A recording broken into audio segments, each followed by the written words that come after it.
ഒരു രാജ്യത്തിന്റെ ഏകാധിപതിയായ ഫറോവ തന്റെ അധികാര കസേര ഒരിക്കലും നഷ്ടപ്പെടല്ലെന്ന് ആഗ്രഹിച്ചുകൊണ്ട് ആ രാജ്യത്തിലെ ജനങ്ങളെ ഭയപ്പെടുത്തി, അവരെ പേടിപ്പിച്ചു, അവരെ പീഡിപ്പിച്ചു, അവരുടെ സ്വാതന്ത്ര്യം നിഷേധിപ്പിച്ചു. അങ്ങനെയെല്ലാം ചെയ്തിട്ടും അവർ പിന്മാറാൻ തയ്യാറാകാതിരുന്നപ്പോ പിന്നെ അവസാനമായിട്ടൊരു പ്രഖ്യാപനം വരികയാണ്, അന റബ്ബുകുമുൽ അഅ്ലാ.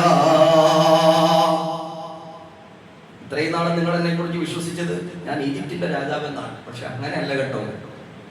അങ്ങനെ മാത്രം നിങ്ങൾ എന്നെ വിശ്വസിക്കല്ലേ, ഈജിപ്തിന്റെ രാജാവായി മാത്രം നിങ്ങൾ എന്നെ അംഗീകരിക്കല്ലേ.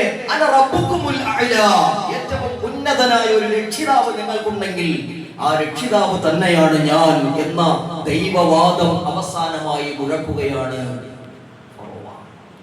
പിന്നെ അല്ലാഹു സമ്മതിച്ചില്ല. പിന്നെ അല്ലാഹു പീഡിപ്പിക്കാൻ കൂട്ടുനിന്നില്ല. പിന്നെ അല്ലാഹു പാവപ്പെട്ടവന്റെ വേദനകളെ കണ്ടുനിന്നില്ല. മൂസാ നബി അലൈഹിസ്സലാത്തു വസ്സലാമിനോട് അല്ലാഹു പറഞ്ഞു, ഇദ്ഹബ് ഇലാ ഫിർഔന ഇന്നഹു തഗാ. ഫറോവ അതിര് കടന്നിരിക്കുന്നു, ഇനിയും കണ്ടു നിൽക്കേണ്ടതില്ല.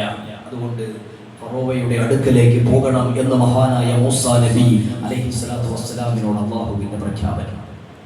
മൂസാ നബി അലൈഹിസ്സലാത്തു വസ്സലാമിന് 9 ദൃഷ്ടാന്തങ്ങളാണ് അല്ലാഹു കൊടുത്തത്. 9 ദൃഷ്ടാന്തങ്ങൾ.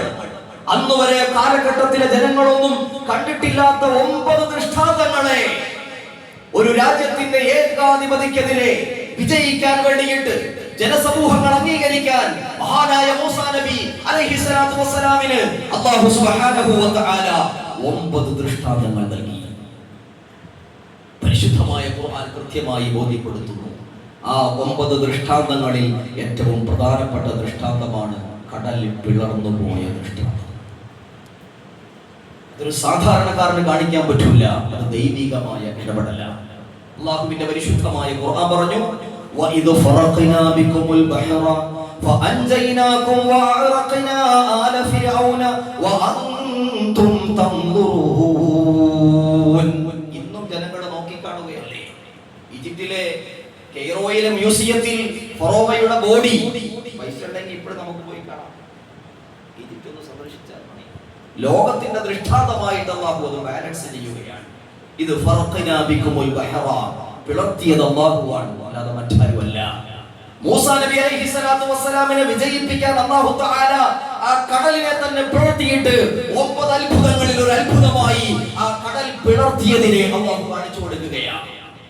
എന്നിട്ടോ ഫഅൻജയ്നാകും, അല്ലാഹു സുബ്ഹാനഹു വ തആല മൂസാ നബിയെയും കൂടെ കൂടിയ അനുയായികളെയും രക്ഷപ്പെടുത്തി.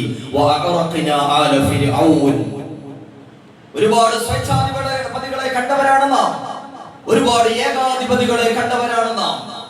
ഇന്നും പല രാജ്യങ്ങളിലും പലരും പ്രയാസങ്ങളിലും ബുദ്ധിമുട്ടിലുമാണ്.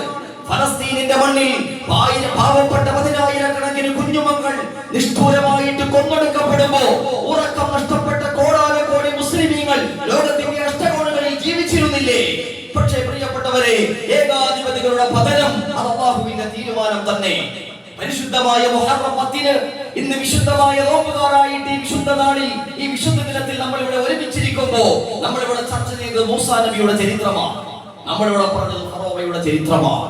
ഈ ചരിത്രം നമുക്ക് പറഞ്ഞു തരുന്നത് ഏകാധിപതികൾ പരാജയപ്പെടുകയും ബുദ്ധിമുട്ടും പ്രയാസങ്ങളും അനുഭവിക്കുന്ന അടിമവർഗം ഒരു കാലഘട്ടത്തിൽ വിജയം കൊയ്യുകയും അവർ രാജ്യത്തിന്റെ നേതാക്കളും ഭരണാധികാരികളുമായി മാറുമെന്നത് സുവിധിതമായ ചരിത്രമാണ് എന്ന് വിശുദ്ധമായ ഖുർആനിൽ കൃത്യമായിട്ട് എഴുതി വെക്കപ്പെട്ടിരിക്കുന്നു. പിന്നെ ഫറോവയില്ല, ഫറോവയുടെ സൈന്യങ്ങളില്ല, ഫറോവയുടെ ഭരണം പിന്നെ ഇല്ല. ആ ആഴക്കടലിൽ അല്ലാഹു സുബ്ഹാനഹു വ തആല അവനെ മുക്കിക്കൊല്ലുകയും ഖിയാമത്ത് നാൾ വരെയുള്ള ജനസമൂഹത്തിന് സാക്ഷിയായി ആരിനി വെല്ലുവിളിച്ചാലും, ആര് ജനങ്ങളെ ബുദ്ധിമുട്ടിച്ചാലും, ആരെല്ലാം ഭരണചക്രത്തിന്റെ സ്വേച്ഛാധിപതികളായി മാറിയാലും ഉണ്ടടോ നിനക്കപ്പക പരാജയം എന്ന് കൃത്യമായ കണ്ണുകൾ കൊണ്ട് കാണാൻ കെയ്റോയിലെ മ്യൂസിയത്തിൽ അല്ലാഹു സുബ്ഹാനഹു വ തആല ആ ബോഡിയെ ഇന്നും സംരക്ഷിച്ചിരിക്കുന്നു.